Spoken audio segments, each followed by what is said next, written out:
Después de 80 años, tras la Primera Guerra Mundial, Alemania quedó limitada por el Tratado de Versalles, con un ejército reducido a 100.000 hombres y sin derecho a poseer tanques, aviación militar ni submarinos.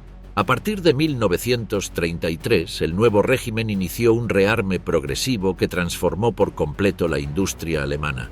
Empresas como Krupp, MAN, Daimler-Benz, Messerschmitt, Heinkel y Junkers pasaron a producir armamento de forma masiva, mientras se destinaban enormes recursos al desarrollo de vehículos blindados, aviones, submarinos y sistemas experimentales. Entre 1939 y 1945, Alemania fabricó decenas de miles de vehículos militares, incluidos más de 46.000 tanques y cañones autopropulsados, alrededor de 120.000 aviones y centenares de submarinos. A medida que la guerra avanzó y la situación militar se deterioró, muchos de estos vehículos quedaron abandonados por falta de combustible, averías, órdenes de destrucción o retiradas apresuradas.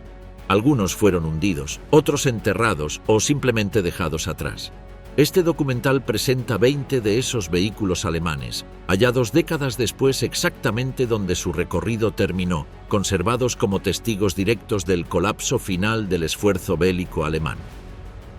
Tiger 1231, detenido por falta de combustible en Normandía. En agosto de 1944, el Tiger número 231 avanzaba lentamente por una carretera secundaria cerca de Vimoutiers, en Normandía.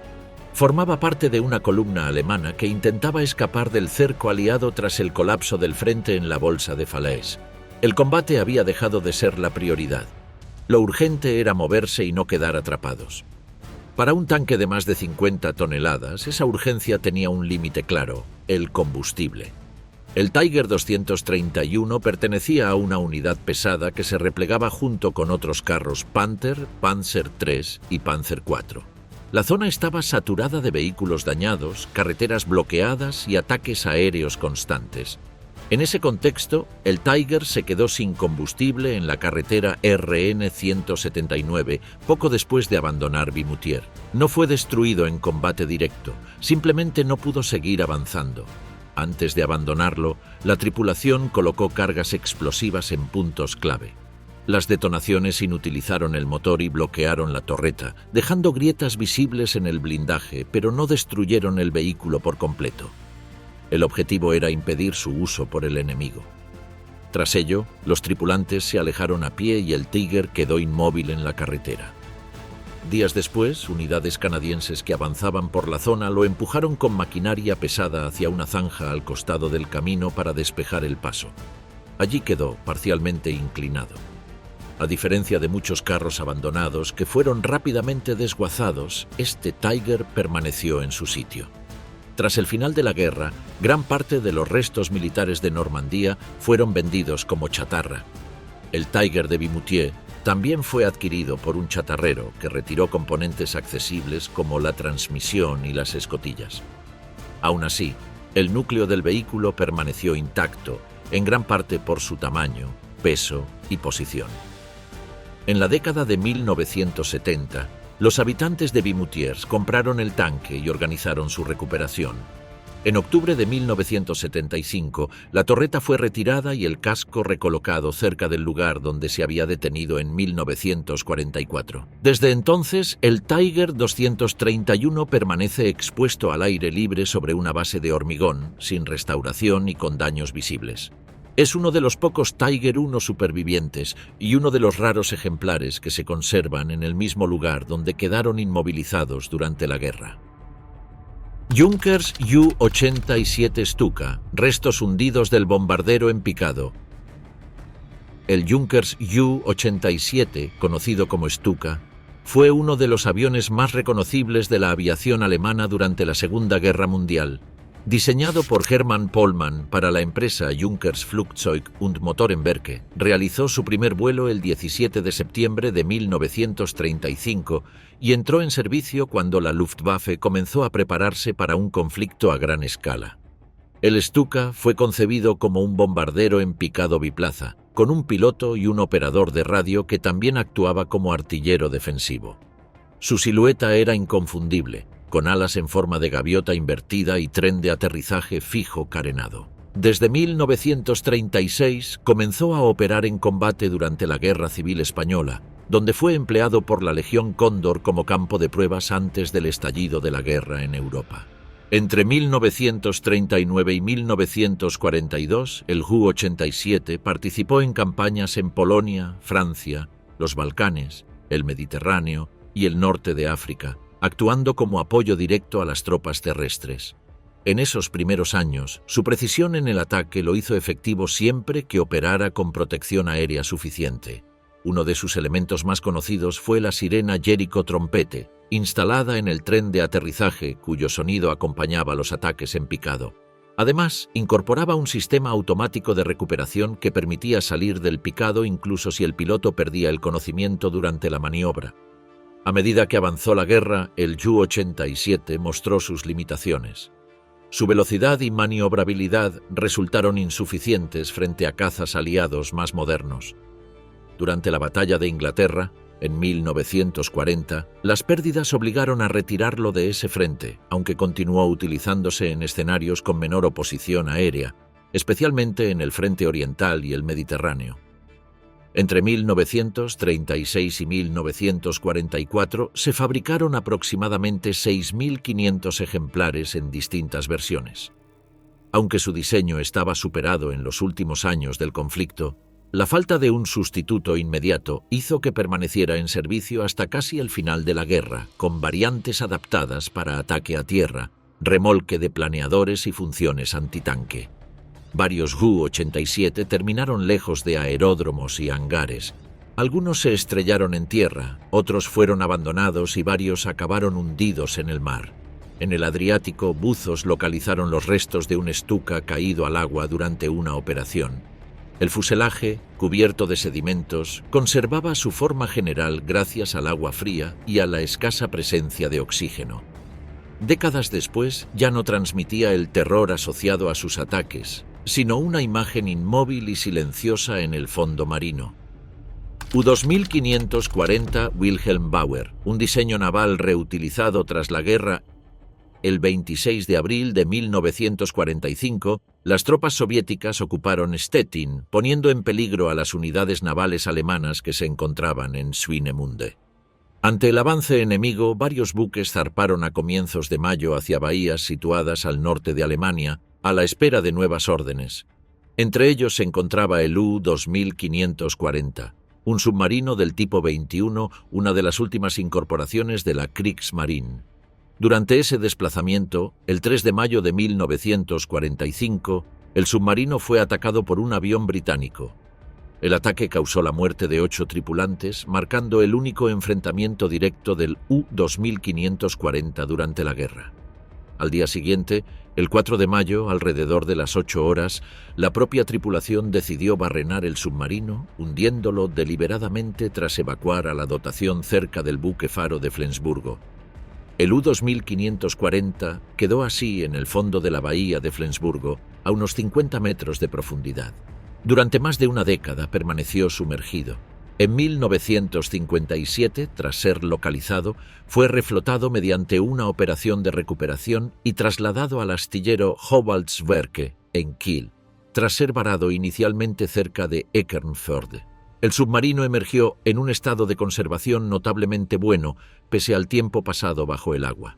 El 10 de octubre de 1958, Howaldtswerke AG obtuvo el contrato para su reacondicionamiento. Durante esta fase, el submarino recibió el nombre provisional de Wal. El 1 de septiembre de 1960 fue oficialmente incorporado a la Bundesmarine y rebautizado como Wilhelm Bauer, con la designación II-880 en honor al ingeniero naval alemán que había construido el Brandtaucher en 1850. Bajo su nueva identidad, el Wilhelm Bauer fue utilizado como submarino experimental. Se realizaron modificaciones estructurales, incluida la sustitución de la vela, cambios en el snorkel y la eliminación de parte del armamento original. En el interior se introdujeron mejoras destinadas a evaluar nuevos sistemas de propulsión, sensores y condiciones de habitabilidad. Durante los primeros años de servicio se llevaron a cabo diversas pruebas técnicas. Muchas no alcanzaron los resultados previstos, pero los datos obtenidos sirvieron para mejorar el diseño de los futuros submarinos de la Bundesmarine, influyendo directamente en varias clases que entrarían en servicio a partir de la década de 1960. A finales de los años 60, el submarino sufrió una avería grave durante una navegación con snorkel que provocó daños internos y aceleró su retirada del servicio militar. Posteriormente tuvo una última etapa bajo control civil como plataforma de ensayos, hasta que nuevos accidentes llevaron a su decomisión definitiva a comienzos de la década de 1980. El 15 de junio de 1983, el Wilhelm Bauer fue adquirido con fines de preservación histórica. Tras su traslado y adaptación, fue inaugurado como buque museo en 1984. Hoy permanece abierto al público como el único submarino tipo 21 conservado, testimonio físico de un diseño que llegó demasiado tarde para influir en el curso de la guerra, pero que sobrevivió para contar su historia. Kugelpanzer, el vehículo esférico capturado en 1945. En los últimos meses de la Segunda Guerra Mundial, las fuerzas soviéticas que avanzaban por Manchuria se encontraron con un vehículo alemán que no se parecía a nada visto hasta entonces. Era una estructura completamente esférica, fabricada en acero, con dos grandes ruedas integradas en el propio cuerpo y una pequeña abertura frontal. No estaba registrada en listas de producción conocidas ni aparecía en manuales técnicos alemanes. Aquel objeto fue identificado más tarde como Kugelpanzer, un nombre que describía literalmente su forma. El vehículo fue capturado en 1945 en territorio controlado por el ejército imperial japonés, aliado de Alemania durante el conflicto. Tras su recuperación fue trasladado a la Unión Soviética, donde terminó depositado en el Museo de Tanques de Kubinka, cerca de Moscú. Desde entonces, permanece expuesto sin que exista una explicación oficial sobre su función exacta, su unidad de origen o el motivo de su envío a Asia. El Kugelpanzer presentaba un diseño compacto y cerrado. Su estructura estaba formada por una carcasa de acero con un grosor aproximado de 5 milímetros, suficiente para proteger al ocupante de fragmentos ligeros y fuego de armas pequeñas. En el interior solo había espacio para una persona, sentada en posición central, con acceso a un sistema de control básico y sin presencia de sistemas avanzados de comunicación o mecanismos complejos. En la parte trasera se encontraba una pequeña rueda auxiliar destinada a mantener la estabilidad durante el desplazamiento. El sistema de propulsión consistía en un motor de motocicleta, instalado en el interior de la esfera y conectado directamente a las ruedas laterales. La velocidad estimada del vehículo era reducida, con cifras cercanas a los 5 a 8 km por hora, lo que indica que no estaba pensado para movimientos rápidos ni para operar junto a formaciones blindadas convencionales. No se ha conservado ningún sistema de armamento integrado ni soportes visibles para armas externas. No existen documentos oficiales que indiquen dónde fue fabricado el Kugelpanzer. Por su diseño y materiales, se considera que fue producido en Alemania y enviado a Asia durante las últimas fases de la guerra, aunque no se han encontrado registros que confirmen su transferencia o uso concreto en Manchuria. El acceso se realizaba mediante una escotilla frontal estrecha. Tras su llegada a Kubinka, el vehículo fue preservado sin modificaciones importantes. No fue restaurado ni desmantelado y conserva el estado en que fue capturado, con marcas visibles de uso y desgaste. BMW R75. La motocicleta militar abandonada en la retirada, la BMW R75, empezó a aparecer en los frentes de guerra cuando el ejército alemán ya había entendido que las motocicletas civiles no resistían una guerra de movimiento constante. A finales de los años 30, la Wehrmacht pidió a BMW una máquina capaz de desplazarse por terrenos donde los camiones se atascaban y los vehículos ligeros quedaban inutilizados.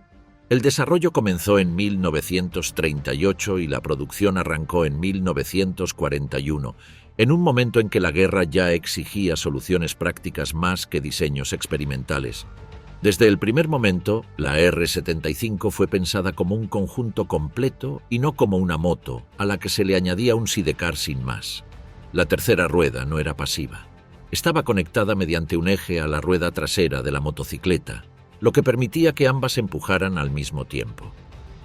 Ese sistema incluía un diferencial bloqueable y una caja de cambios con relaciones seleccionables para carretera o terreno blando, además de una marcha atrás que facilitaba las maniobras en zonas estrechas o embarradas.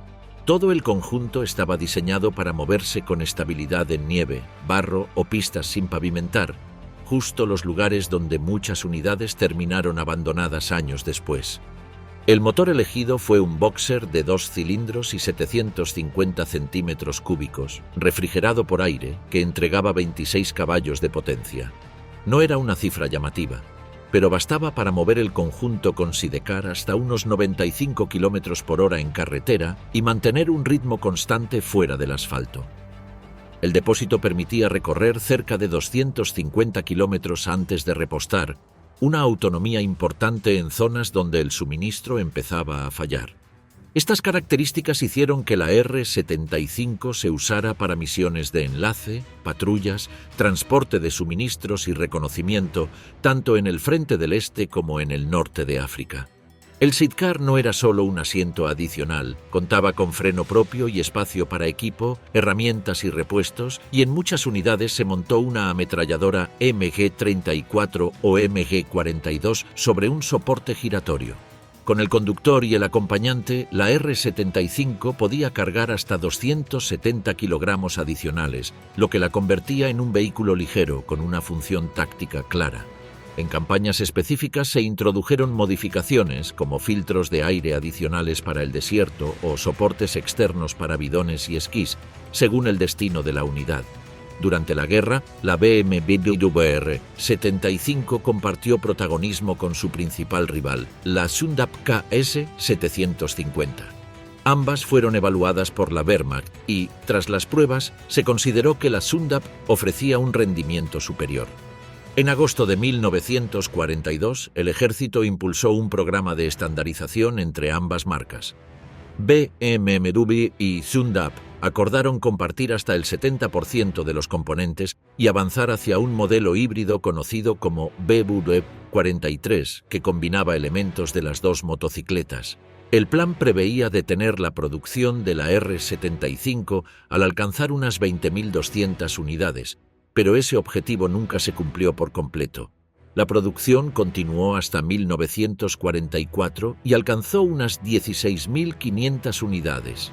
Tras la guerra, algunas fueron ensambladas por los soviéticos, mientras que muchas otras quedaron abandonadas en bosques, caminos secundarios y zonas de retirada junto a alforjas, herramientas y restos de equipo personal. Décadas después, esos hallazgos siguen apareciendo. Algunas conservan marcas visibles bajo el musgo y otras mantienen el sidecar unido. Son restos de vehículos que se detuvieron y quedaron atrás cuando la retirada avanzó más rápido que quienes los conducían. Heinkel, G-115, hidroavión alemán para operaciones marítimas. A mediados de la década de 1930, la Marina de Guerra alemana apostó por los hidroaviones como una herramienta clave para operar lejos de aeródromos y pistas convencionales. En ese contexto apareció el Heinkel G-115, un avión bimotor diseñado para despegar y amerizar sobre el agua, concebido para tareas de reconocimiento marítimo, colocación de minas y ataque a buques enemigos. El proyecto fue desarrollado por la compañía Heinkel y el primer vuelo del modelo tuvo lugar en 1936. El G-115 presentaba un fuselaje alargado con una cabina acristalada y dos grandes flotadores que le permitían operar desde fiordos, estuarios y zonas costeras.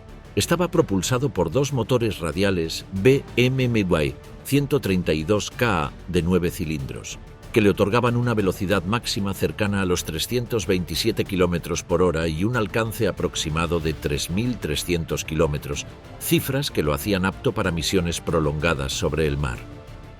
La tripulación habitual era de 3 hombres, aunque algunas versiones posteriores incorporaron un cuarto ocupante. Aunque fue concebido inicialmente como un aparato auxiliar, el HE-115 fue adaptado pronto para misiones ofensivas.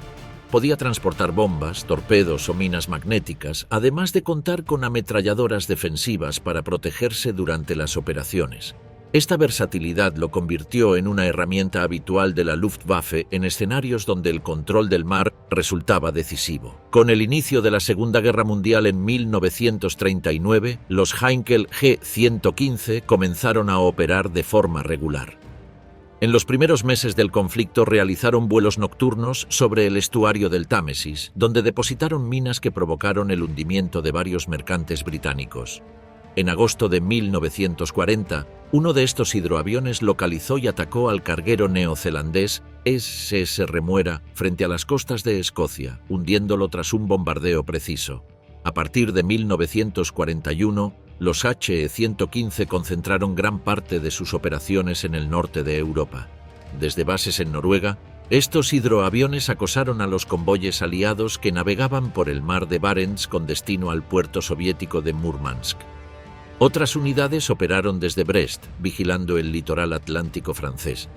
En estos escenarios, el avión se empleó tanto en reconocimiento como en ataques directos contra la navegación enemiga.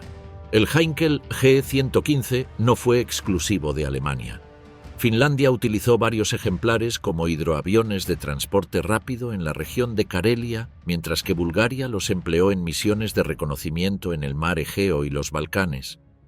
Incluso algunos países aliados y neutrales operaron este modelo tras capturarlo o adquirirlo, como Noruega, Gran Bretaña y Suecia, que lo usó en tareas de rescate en el mar Báltico hasta su retirada definitiva en 1952. Se fabricaron 138 unidades del Heinkel G-115. Varios ejemplares se perdieron en combate o fueron hundidos para evitar su captura.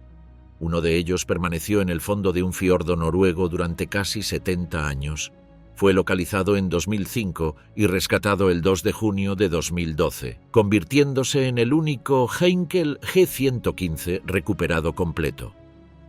El avión había servido primero en la Armada noruega y después fue reutilizado por Alemania hasta su pérdida en 1942. Panzer II Lux, el tanque ligero usado solo para reconocimiento, el Panzer II Ausf. Lux apareció cuando el papel de los tanques ligeros ya estaba en crisis. Para 1942, el ejército alemán había comprobado que los modelos iniciales del Panzer II no podían enfrentarse de forma directa a los carros aliados. Su blindaje era insuficiente y su armamento quedaba superado. Sin embargo, el reconocimiento seguía siendo una necesidad crítica. Las divisiones Panzer requerían vehículos capaces de moverse rápido, observar al enemigo, transmitir información y retirarse antes de entrar en combate. El Lux nació para cumplir esa función específica, no para ganar batallas. El desarrollo comenzó en abril de 1939 bajo la denominación experimental VK-1303. MAN fue responsable de la superestructura, mientras que Daimler-Benz diseñó el chasis. El proyecto partía de prototipos anteriores, el VK-901 y el VK-1301, pero el nuevo vehículo debía ser más grande, más estable y con mejor movilidad. El resultado fue un tanque ligero de reconocimiento con una silueta baja, orugas anchas y ruedas entrelazadas, una solución típica de la ingeniería alemana para distribuir mejor el peso sobre terrenos blandos. El primer prototipo operativo estuvo listo en abril de 1942. Inicialmente se aprobó un pedido ambicioso de 800 unidades, aunque la realidad de la guerra redujo drásticamente esa cifra. La producción comenzó finalmente en septiembre de 1943 y terminó en enero de 1944 con solo 100 unidades fabricadas, además de la conversión de 4 chasis adicionales. Todos los Lux de serie fueron equipados con el cañón automático de 20 mm KBK-38, ya que el plan de montar un cañón de 50 mm KBK-39 en una torreta más grande fue cancelado antes de llegar a producción. El Lux pesaba alrededor de 13 toneladas y estaba tripulado por 4 hombres, una diferencia importante frente a los Panzer II anteriores.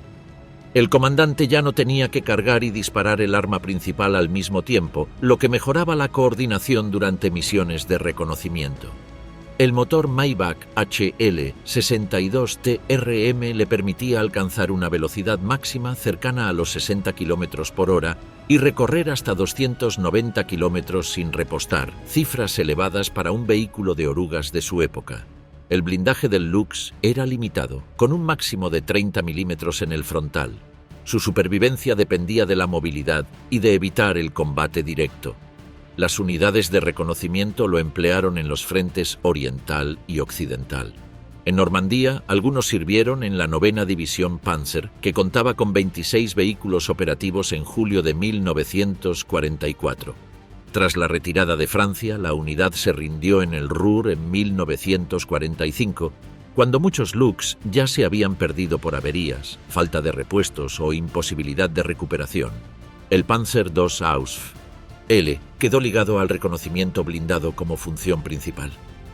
Messerschmitt M262, el caza del futuro usado en retirada.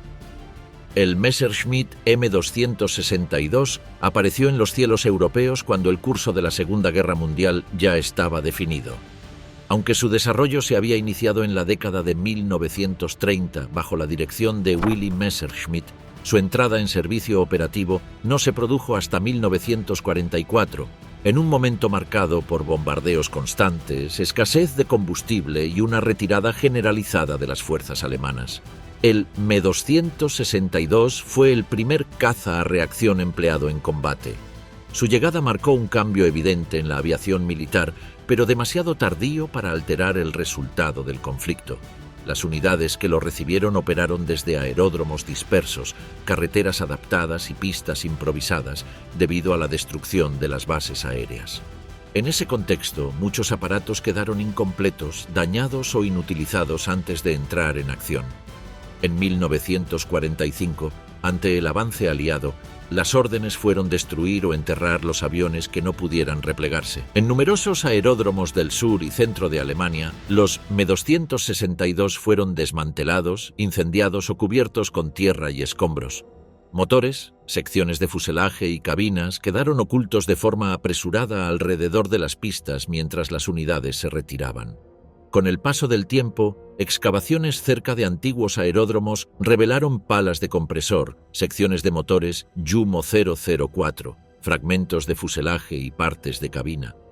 En muchos casos, las piezas aparecían deformadas o corroídas, reflejando la destrucción deliberada sufrida en 1945.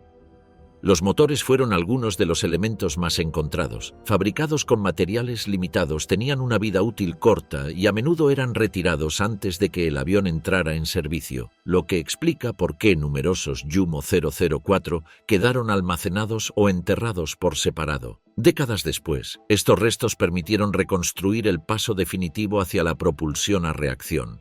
Algunos fragmentos recuperados fueron trasladados a museos y colecciones técnicas, sin ser restaurados. Otros permanecen aún bajo tierra, en antiguas pistas y aeródromos improvisados.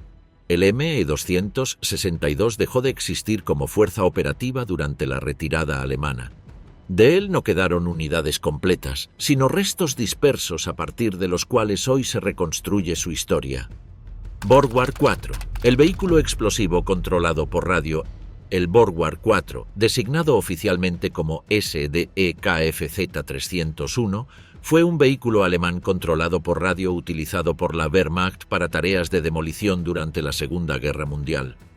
Su desarrollo comenzó antes del conflicto, cuando el ejército alemán solicitó un vehículo de orugas capaz de transportar cargas pesadas en primera línea sin exponer directamente a la tripulación.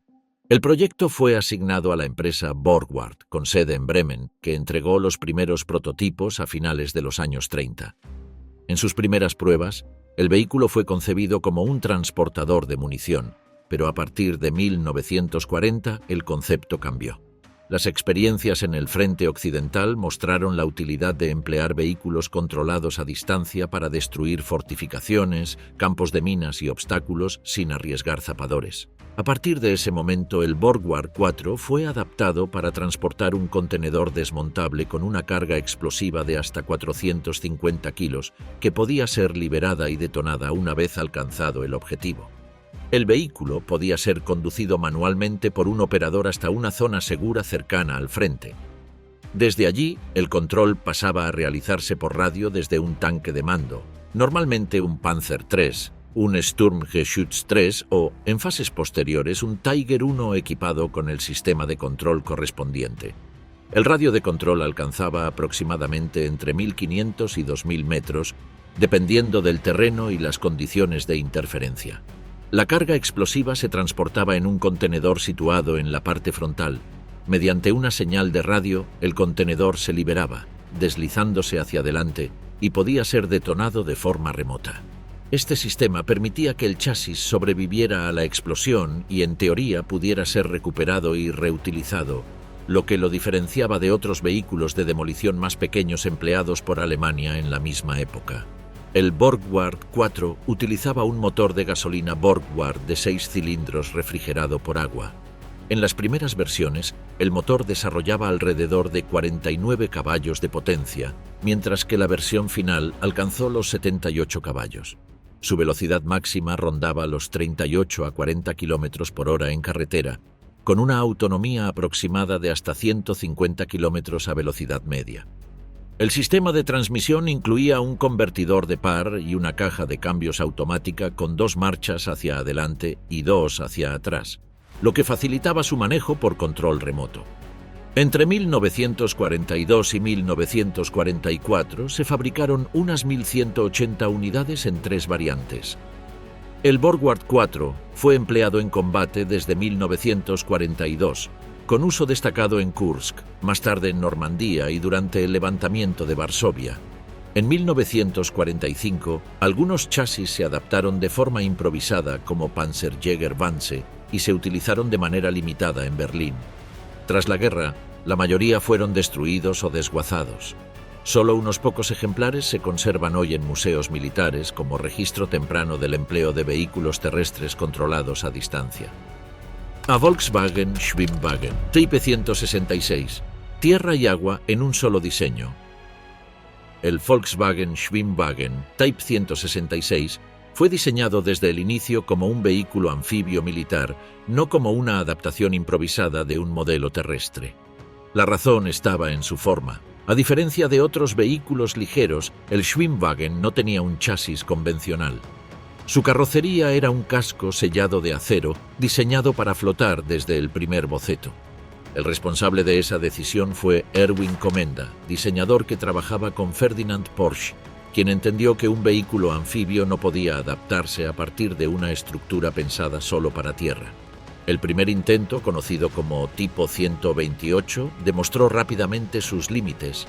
Era demasiado largo y frágil para resistir el uso continuo fuera del asfalto.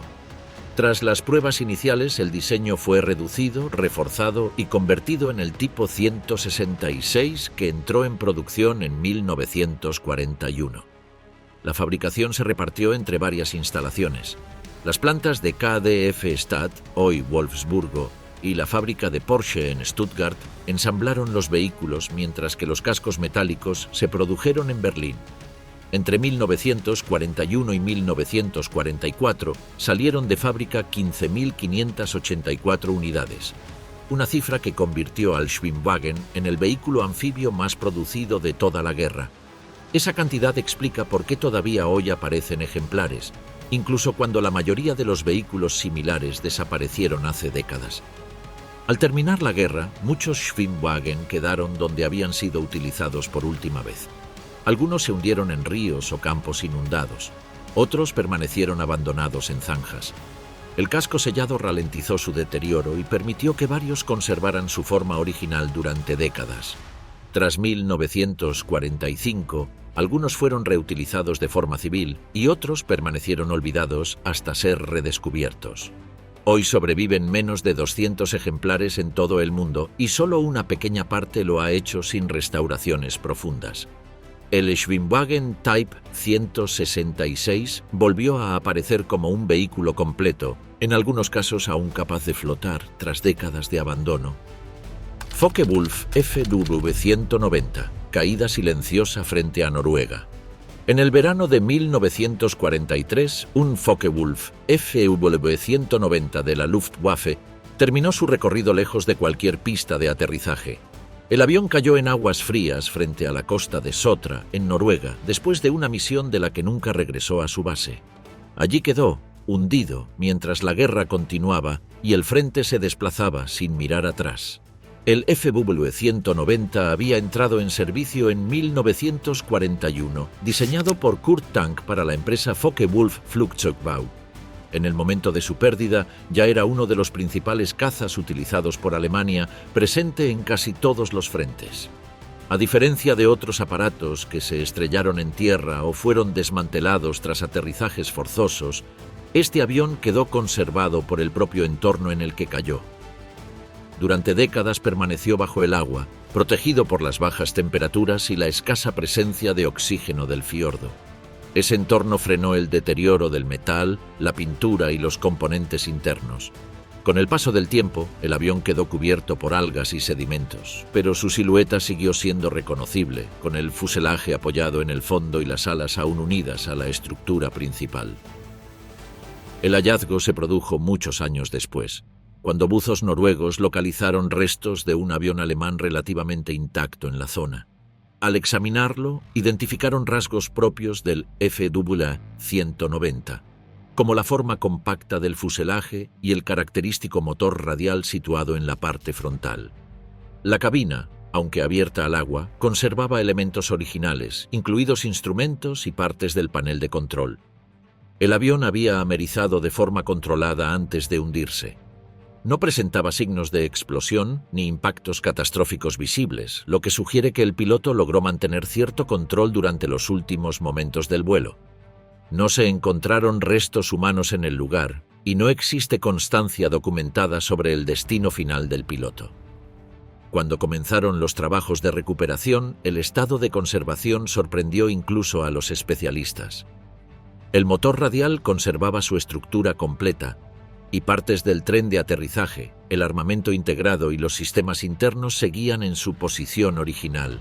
La pintura exterior aún mostraba fragmentos de los colores utilizados por la Luftwaffe, protegidos durante años por los sedimentos. La extracción se realizó con cuidado para evitar daños estructurales. El avión fue izado lentamente y trasladado a tierra, donde comenzó un proceso de estabilización. El objetivo no fue devolverlo al vuelo, sino preservar los componentes originales tal como habían quedado desde 1943. Una vez fuera del agua, el FW-190 fue documentado antes de cualquier intervención. El fuselaje, el motor, la cabina y las alas conservaban el estado en el que había terminado su servicio. El aparato recuperado frente a Sotra pasó a formar parte de estudios históricos y exposiciones sobre la aviación de la Segunda Guerra Mundial. Hoy puede observarse casi tal como quedó al finalizar su último vuelo. Kettenkrad, creado para aterrizar con paracaidistas, el SDKFZ-2 Kettenkrad no surgió para patrullar caminos ni para impresionar por su forma. Su origen estuvo marcado por un problema muy concreto que apareció a finales de 1938 dentro de la Luftwaffe. Las nuevas unidades de paracaidistas alemanes, los Fallschirmjäger, podían ser lanzadas desde el aire con rapidez, pero una vez en tierra quedaban limitadas. Sus piezas de artillería ligera, cañones antitanque y armas antiaéreas dependían todavía de caballos, mulas o del propio esfuerzo de los soldados para moverse. Eso anulaba la ventaja principal de las tropas aerotransportadas, la velocidad. El requisito era casi contradictorio. Se necesitaba un vehículo lo bastante potente como para arrastrar piezas de hasta 750 kilogramos, pero también lo bastante pequeño para caber dentro del fuselaje de un Junkers Ju-52. Además, no podía lanzarse en paracaídas porque el peso máximo permitido rondaba los 800 kilogramos. El encargo fue canalizado a través del Waffenprüfamt 6 y concebido por el ingeniero Heinrich Ernst Knipkamp, quien registró el diseño en junio de 1939 bajo la denominación HK-101. La solución rompía con cualquier lógica habitual. En lugar de un tractor convencional, el Kettenkrad combinaba un tren de orugas trasero con una única rueda delantera similar a la de una motocicleta. No era una moto, aunque su nombre indujera a error. Era un semioruga completo, pero reducido al mínimo imprescindible. Esa rueda frontal no era decorativa. Permitía reducir la longitud total del vehículo y facilitaba el cruce de zanjas, trincheras y pendientes abruptas. Incluso podía desmontarse para el transporte aéreo o para atravesar terrenos especialmente complicados. La producción fue asignada a NSU Motorenwerke AG en Neckarsulm, que comenzó a fabricar las primeras unidades en 1941. Más tarde, Steuerwerke AG de Stettin se sumó bajo licencia, aportando aproximadamente el 10% del total. En conjunto se construyeron cerca de 8.800 Kettenrad durante la guerra. El motor procedía del Opel Olympia, un 4 cilindros de 1.478 centímetros cúbicos refrigerado por agua que entregaba 36 caballos de potencia. Esto le permitía alcanzar unos 70 kilómetros por hora en carretera y recorrer hasta 250 kilómetros con sus depósitos llenos. Su debut operativo se produjo durante la invasión de Creta en mayo de 1941. Allí quedó claro que el vehículo podía cumplir su función original, pero también que servía para mucho más. En el frente oriental fue utilizado como tractor de artillería ligera, transporte de infantería, vehículo sanitario, explorador y tendido de cables. En el norte de África, operó con el Afrika Korps y en zonas montañosas fue empleado por las unidades Gebirgsjäger, donde otros vehículos simplemente no podían avanzar. Hacia el final de la guerra, el Kettenrad fue utilizado como remolcador de aviones a reacción, arrastrando aparatos como el Me-262 y el arado AR-234 desde los hangares hasta las pistas para ahorrar combustible. Tras 1945, la producción continuó para uso civil y muchos ejemplares pasaron a tareas agrícolas, forestales y de servicio. Algunos siguieron en funcionamiento durante décadas, prolongando su uso más allá del conflicto. Linsen, ataques nocturnos sin regreso.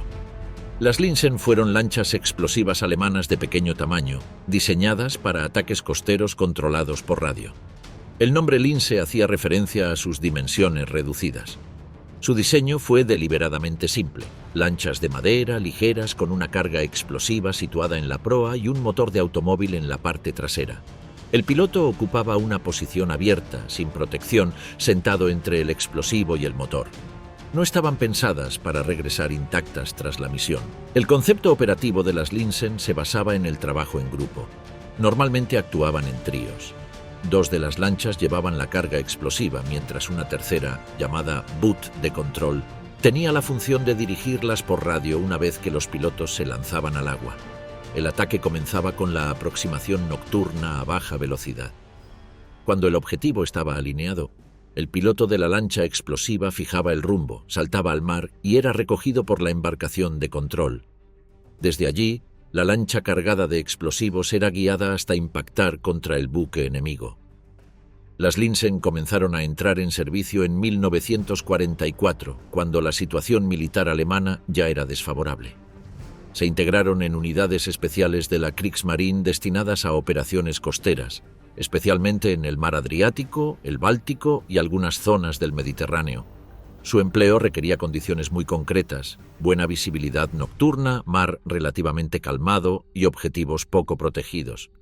En la práctica, los resultados fueron limitados. Las lanchas presentaban problemas de estabilidad, eran difíciles de manejar con mar agitado y los sistemas de control por radio eran vulnerables a interferencias y fallos. En varios ataques documentados perdieron el rumbo, detonaron prematuramente o no alcanzaron el objetivo. Las Linsen se emplearon en acciones reales y en algunos casos dañaron embarcaciones menores, pero no lograron hundimientos de gran importancia ni alteraron el equilibrio naval. Las pérdidas humanas entre los operadores fueron elevadas. En 1945, muchas fueron abandonadas en puertos, playas y bases improvisadas, o hundidas para evitar su captura. Tras la guerra, solo quedaron restos dispersos en zonas costeras y referencias documentales en antiguas áreas de operación. Panzer Ausf G, un carro de combate escondido en un sótano. En julio de 2015, las autoridades alemanas confirmaron el hallazgo de un carro de combate Panzer Ausf G oculto durante décadas en el sótano de una vivienda privada situada en las cercanías de Kiel, en el norte de Alemania. El descubrimiento se produjo durante una investigación judicial relacionada con la posesión de material militar histórico. El vehículo se encontraba completamente integrado en la estructura subterránea de la propiedad y había permanecido fuera del conocimiento público desde el final de la Segunda Guerra Mundial. El carro identificado correspondía al Panzerkampfwagen 5 Panther, designado oficialmente como SDKFZ-171, un tanque alemán desarrollado a partir de 1942 y fabricado en grandes cantidades entre 1943 y 1945. El ejemplar localizado pertenecía a la variante Ausf G, la última versión producida del Panther y la más numerosa durante la guerra. A pesar de las décadas transcurridas, el casco, el sistema de rodaje y varias partes principales conservaban un estado notable. El Panther fue diseñado bajo la dirección de la empresa MAN, con producción adicional de Daimler-Benz y Maschinenfabrik Niedersachsen, Hannover. Su desarrollo estuvo directamente influido por los combates en el frente oriental, donde los tanques soviéticos T-34 demostraron una clara ventaja frente a los modelos alemanes anteriores. Para responder a esa amenaza, el Panther incorporó un blindaje frontal inclinado y un cañón de alta potencia, lo que lo convirtió en uno de los tanques más temidos del conflicto. Estaba impulsado por un motor Maybach de gran potencia, capaz de mover sus más de 40 toneladas a velocidades elevadas para un vehículo de su tamaño. Según los informes judiciales, el Panzer fue almacenado tras la guerra por un particular junto con otros objetos militares históricos, entre ellos piezas de artillería y armamento pesado desmilitarizado. Durante décadas, el carro permaneció bajo tierra, protegido de la intemperie y sin exposición directa a los elementos. La extracción del vehículo requirió una operación especializada debido a su masa y a la necesidad de evitar daños estructurales en la vivienda. En el proceso participaron equipos técnicos y personal del Bundeswehr. Las autoridades determinaron que el vehículo seguía sujeto a la legislación alemana sobre material militar. En 2021, un tribunal de Kiel ordenó su transferencia a una institución autorizada, estableciendo un plazo legal para su venta. El carro no estuvo vinculado a un campo de batalla ni a una unidad concreta, sino a la gestión privada de restos militares tras la guerra. Permaneció oculto durante décadas en un entorno residencial.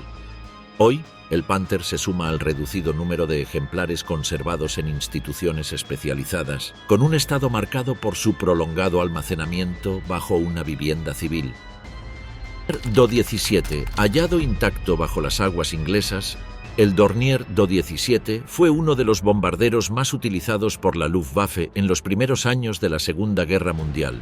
Diseñado por Claude Dornier para la empresa Dornier Flugzeugwerke, realizó su primer vuelo el 23 de noviembre de 1934 y entró en servicio operativo en 1937. Desde el inicio, su fuselaje extremadamente delgado llamó la atención, hasta el punto de recibir el apodo de lápiz volador, una referencia directa a su forma estrecha y alargada.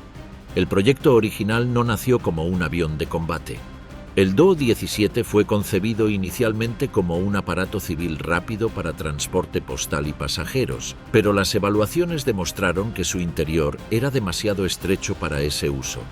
Aún así, su estructura ofrecía espacio suficiente para una bodega de bombas, y esa característica marcó su conversión en bombardero ligero de alta velocidad, respaldada por el Ministerio del Aire alemán a mediados de los años 30.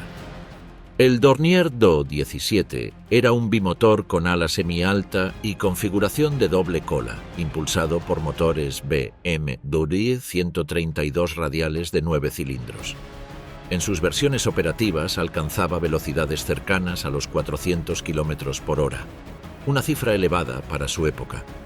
La tripulación habitual estaba compuesta por 3 hombres, distribuidos en una cabina acristalada con buena visibilidad para misiones de ataque y reconocimiento.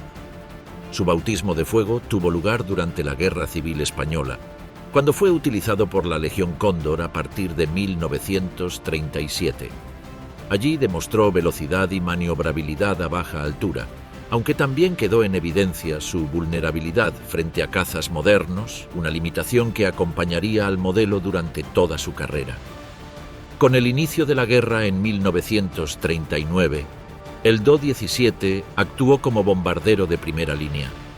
Participó en Polonia, Francia, Noruega y la Batalla de Inglaterra, atacando infraestructuras, aeródromos y concentraciones de tropas.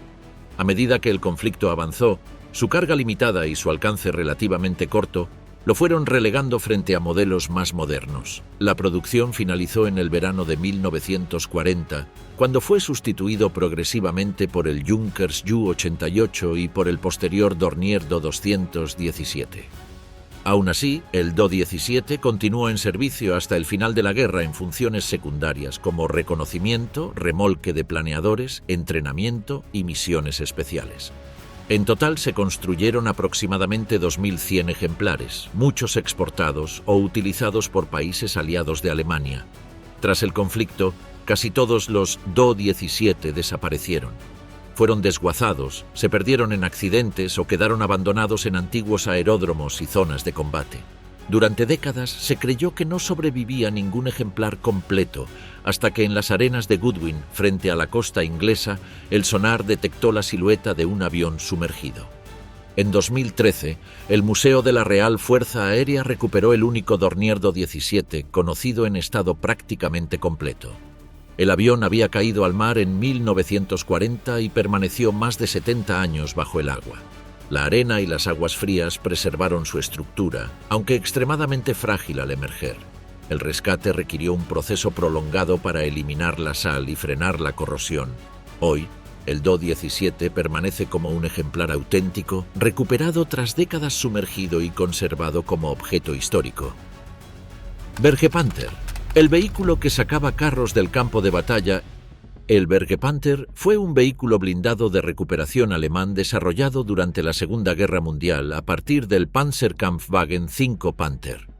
Su designación oficial era Berger Panzerwagen Panther, también identificado como SDKFZ 179. Entró en servicio en 1943 y permaneció activo hasta el final del conflicto en 1945. Su desarrollo respondió a una necesidad concreta. Los medios de recuperación existentes, como los semiorugas SDKFZ-9, no eran capaces de remolcar con fiabilidad tanques medianos y pesados como el Panzer o el Tiger, y no se permitía emplear otros carros operativos para esa tarea por el riesgo de perder ambos vehículos. En 1943 se decidió crear un blindado específico para recuperación pesada, con la empresa MAN a cargo del proyecto. El primer Bergepanther se construyó sobre un chasis de Panther Ausf, al que se le retiró la torreta. La producción posterior fue asumida por MAN, Henschel, Daimler-Benz y Demag. El diseño mantuvo la base del Panther, incorporando modificaciones menores y algunos cambios introducidos en el Panther Ausf G hacia finales de 1944. La tripulación habitual estaba formada por al menos 3 hombres. En el espacio superior del chasis se instaló una estructura de madera y metal que alojaba un cabrestante longitudinal con capacidad para 40 toneladas. En la parte trasera se incorporó una plataforma estabilizadora para fijar el vehículo al suelo durante las operaciones de remolque, además de un aparejo capaz de levantar cargas de hasta 1,5 toneladas. El blindaje frontal inclinado ofrecía protección suficiente para operar incluso bajo fuego enemigo. El Bergepanther podía recuperar sin dificultad tanques Tiger y distintas variantes del Panther, una capacidad que fue reconocida en informes británicos elaborados tras la guerra, donde se destacó su fiabilidad en condiciones de combate. El armamento consistía en una ametralladora montable según las necesidades de la tripulación en uno de los soportes laterales del chasis. En versiones tempranas, también se empleó un cañón automático de 2 centímetros KK-30, sustituido a partir de 1944 por una ametralladora MG-34. El vehículo pesaba alrededor de 43 toneladas y estaba propulsado por un motor Maybach Hatch L230 P30 de 12 cilindros con una potencia de 690 caballos. Alcanzaba una velocidad máxima cercana a los 55 km por hora y contaba con una autonomía de hasta 320 km en carretera. Entre 1943 y 1945 se fabricaron aproximadamente 339 Bergepanther. Tras la guerra, varios quedaron abandonados durante la retirada alemana en Polonia, especialmente en la zona del río Pilica, donde se documentaron numerosos vehículos de la 15ª División Panzer dejados atrás en 1945. Muchos fueron retirados posteriormente o desaparecieron durante obras de infraestructura, mientras otros restos quedaron sumergidos con la creación de embalses. Años después, operaciones de investigación permitieron localizar algunos de estos vehículos bajo el agua.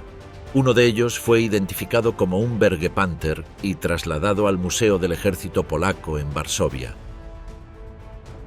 Goliat SDKFZ-302.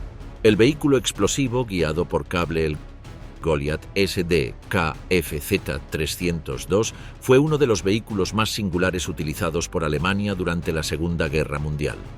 Su desarrollo comenzó en 1942, cuando la Oficina de Armamento de la Wehrmacht encargó a la empresa Borgward la creación de un pequeño vehículo capaz de transportar una carga explosiva hasta un objetivo enemigo sin exponer directamente a un soldado. El concepto se basó en un prototipo francés diseñado por Adolphe Quegres, localizado tras la ocupación de Francia. A partir de ese modelo, Borgward desarrolló un vehículo de dimensiones reducidas, registrado oficialmente como Sonderkraftfahrzeug 302 y conocido como Leichter Ladungsträger Goliath, destinado a avanzar hasta un objetivo y detonar una carga explosiva por control remoto. El Goliath medía alrededor de 1,5 metros de largo y pesaba unos 370 kilogramos con la carga incluida. El blindaje era mínimo, limitado a la protección de los mecanismos internos. Transportaba una carga explosiva de 60 kilogramos, suficiente para dañar fortificaciones, vehículos blindados o estructuras defensivas. Se desplazaba sobre orugas impulsadas por 2 motores eléctricos alimentados por baterías, alcanzando una velocidad cercana a los 10 kilómetros por hora. Su alcance era limitado, con recorridos de hasta 1,5 kilómetros en carretera. El control se realizaba mediante una caja de mandos conectada al vehículo por 2 cables enrollados en la parte trasera, con una longitud máxima de 650 metros. A través de ellos, el operador dirigía el movimiento y activaba la detonación. Tras la explosión, el vehículo quedaba destruido. El Goliath comenzó a emplearse en combate a partir de enero de 1942, principalmente por unidades de ingenieros y formaciones Panzer del Heer. Fue utilizado en escenarios como Anzio, Normandía y el alzamiento de Varsovia de 1944. Su efectividad dependía de que los cables no fueran dañados y de que el vehículo lograra acercarse al objetivo sin ser detectado. Las limitaciones aparecieron pronto. La vulnerabilidad de los cables, la baja velocidad, el blindaje mínimo y el coste elevado para un sistema de un solo uso redujeron su eficacia. Estas dificultades impulsaron el desarrollo del SDKFZ-303 con motor de gasolina. Entre 1943 y 1944 se fabricaron unas 7.564 unidades del Goliath. Tras la guerra, muchos quedaron abandonados o inutilizados. El SDKFZ-302 quedó registrado como uno de los primeros intentos sistemáticos de emplear vehículos terrestres controlados a distancia en combate. Bachem-Ba 349 Natter, el interceptor más extremo. El Bachem-Ba 349 Natter fue un interceptor experimental alemán impulsado por cohete y diseñado para despegar en vertical.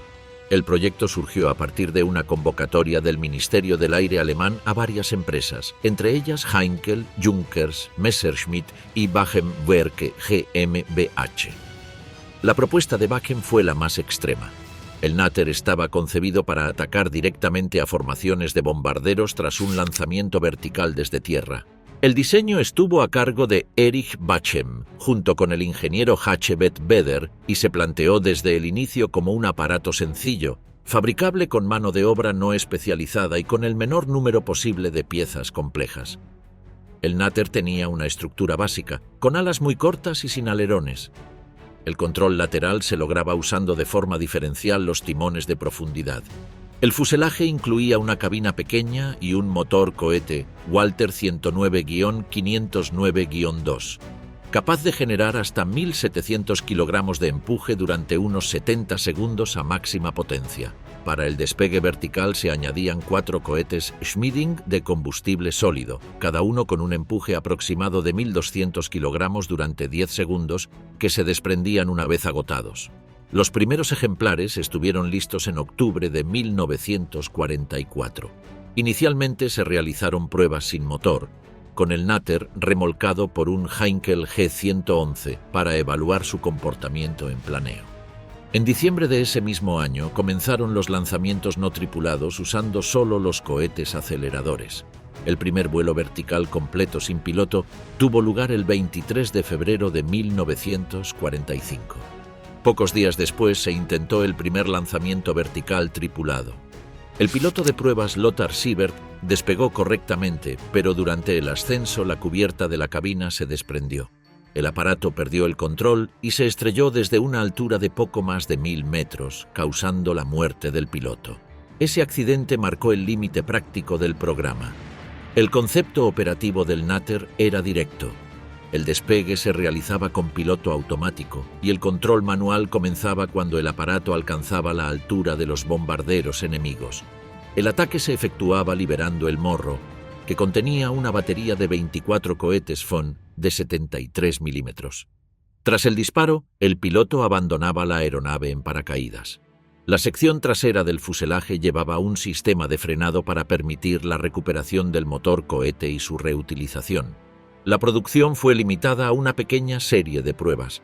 Las SS y la Luftwaffe realizaron pedidos, pero ningún aparato llegó a emplearse en combate. En abril de 1945, las fuerzas estadounidenses capturaron varios ejemplares en la fábrica de Bachem. Algunos fueron enviados a Estados Unidos y otros destruidos. Hoy se conservan restos, réplicas y plataformas de lanzamiento de hormigón en los alrededores de Kirchheim-Untertech. Son los únicos vestigios físicos de un proyecto desarrollado en los últimos meses de la guerra. El BA-349 Natter quedó como un programa experimental que nunca pasó a servicio operativo. QE-3 Hochdruckpumpe, el proyecto secreto bajo la colina, el arma conocida popularmente como U-3 Supergun, fue denominada oficialmente por Alemania como U-3 Hochdruckpumpe. Formaba parte del programa de las Vergeltungswaffen, destinado a atacar Gran Bretaña desde el continente europeo. A diferencia de otras armas del programa, se trataba de un cañón fijo de gran longitud, concebido para bombardear Londres desde la costa del Canal de la Mancha. Las investigaciones comenzaron en 1942 con la idea de construir un arma capaz de disparar sin apoyo de aviación. En 1944, el proyecto fue integrado formalmente como V-3 y su desarrollo se concentró en instalaciones subterráneas excavadas cerca de Mimolleques, en el norte de Francia, donde se construyó una red de túneles y galerías dentro de una colina de yeso. El cañón estaba diseñado con un tubo liso extremadamente largo y múltiples cámaras laterales que impulsaban el proyectil de forma progresiva. El objetivo era mantener una presión constante para alcanzar Londres. Los proyectiles, de unos 3 metros de longitud, se estabilizaban mediante aletas, ya que el tubo carecía de estriado. Las primeras pruebas, realizadas a comienzos de 1944 en Hillersleben, revelaron problemas graves. Los proyectiles no alcanzaban la velocidad necesaria y el aumento de presión provocaba fallos estructurales frecuentes. Las secciones del cañón se rompían o perdían material, generando un alto número de piezas inutilizables. Ante estos fallos, se incorporó al proyecto la KUBBIE. Bajo la supervisión de Friedrich Körber, el científico Peter Baden-Hoyer analizó los materiales empleados y determinó que los aceros utilizados no soportaban las presiones extremas. Se introdujeron cambios en el proceso de fabricación y se estudiaron aceros especiales con apoyo de Röckling y Mannesmann, lo que redujo parcialmente los fallos sin resolverlos por completo. Las alternativas restantes implicaban reducir el peso del proyectil o la carga propulsora, lo que comprometía el alcance. Mientras los problemas técnicos persistían, el desembarco aliado en Normandía en junio de 1944 cambió la situación estratégica y puso en peligro las instalaciones antes de que el arma entrara en funcionamiento. Los bombardeos aliados dañaron gravemente el complejo de Mimolleques y dejaron inutilizables varias galerías. El proyecto V-3 fue abandonado sin efectuar ningún disparo operativo. Hoy permanecen los túneles y estructuras inacabadas como los restos físicos de un arma que nunca llegó a entrar en servicio. Horten Ho 229, el único ejemplar conservado en el Smithsonian a comienzos de la década de 1930, Walter y Reimar Horten comenzaron a experimentar con diseños de ala volante, alejados de la configuración convencional de los aviones de su época. Ambos dedicaron años al desarrollo de planeadores sin cola, convencidos de que ese esquema podía reducir la resistencia aerodinámica y mejorar el rendimiento. Durante esos primeros trabajos, los hermanos construyeron y volaron varios planeadores en clubes civiles, experiencias que sentaron la base de un proyecto más ambicioso. Cuando Alemania inició el rearme aéreo, aquel concepto experimental ya estaba lo bastante maduro como para plantearse su aplicación en un avión de combate real. En 1943, el jefe de la Luftwaffe, Hermann Göring, lanzó una exigencia concreta: una aeronave capaz de transportar 1 tonelada de bombas, recorrer largas distancias y alcanzar velocidades propias de los reactores. Los bombarderos existentes no podían cumplir esos requisitos. Los Horten presentaron su diseño privado como respuesta directa a esa demanda, proponiendo un avión sin fuselaje ni cola, impulsado por motores a reacción. El proyecto fue aprobado por el Ministerio del Aire del Reich, que ordenó su desarrollo bajo la designación Ho 9, más tarde conocida como Horten Ho 229. La construcción fue asignada a Gotthard Wagenfabrik y se decidió utilizar una combinación de acero y madera debido a la escasez de aluminio. Parte del recubrimiento incluía carbón mezclado en el material, un detalle que más tarde sería estudiado por su efecto sobre la detección por radar. El primer prototipo, un planeador sin motor, voló el 1 de marzo de 1944. El segundo, equipado con motores a reacción Jumo 004, realizó su primer vuelo en enero de 1945. Poco después, el 18 de febrero de 1945, ese prototipo se estrelló tras un fallo de motor durante una prueba. El piloto Erwin Siller logró abandonar el aparato, pero murió días más tarde a causa de las heridas sufridas. A pesar del accidente, el programa no fue cancelado. Göring ordenó continuar con la producción y el HO 229 fue incluido en el Juggernaut Program, un plan de emergencia para acelerar el desarrollo de cazas de bajo costo ante el avance aliado. Para entonces, varios prototipos y células de preproducción estaban en distintas fases de montaje, aunque ninguno llegó a entrar en servicio operativo. Con la guerra llegando a su fin en la primavera de 1945, las tropas estadounidenses avanzaron rápidamente por Alemania. En ese contexto, comenzó la Operación Paperclip, una iniciativa destinada a capturar tecnología avanzada alemana antes de que cayera en manos soviéticas. Un planeador Horten y el Ho 229 3, que se encontraba en montaje final, fueron localizados y asegurados por fuerzas estadounidenses. El Ho 229 3 fue enviado primero a Gran Bretaña y posteriormente trasladado a los Estados Unidos, donde fue estudiado por ingenieros de Northrop, una empresa que también había trabajado en diseños de ala volante. Otras células incompletas fueron destruidas deliberadamente para evitar su captura. El avión nunca voló en combate ni fue producido en serie. Hoy, el único HO 229 superviviente se conserva en el Museo Nacional del Aire y el Espacio del Smithsonian, en Maryland. El aparato permanece sin completar ni modificar para vuelo y conserva el estado en el que fue capturado. Representa el final de un proyecto avanzado que llegó cuando el conflicto ya estaba decidido y que quedó preservado como un objeto físico de una guerra en su fase final. Ese destino no fue exclusivo de un solo diseño. Durante el conflicto se desarrollaron y produjeron vehículos, armas y sistemas pensados para sostener una guerra total, muchos de ellos creados con urgencia y utilizados durante un tiempo limitado. Cuando el avance militar se detuvo, esas herramientas dejaron de cumplir su función. Algunas quedaron abandonadas, otras destruidas parcialmente y varias preservadas con el paso de los años. Hoy permanecen como registros materiales de una industria orientada a la guerra y del momento en que esa maquinaria dejó de avanzar.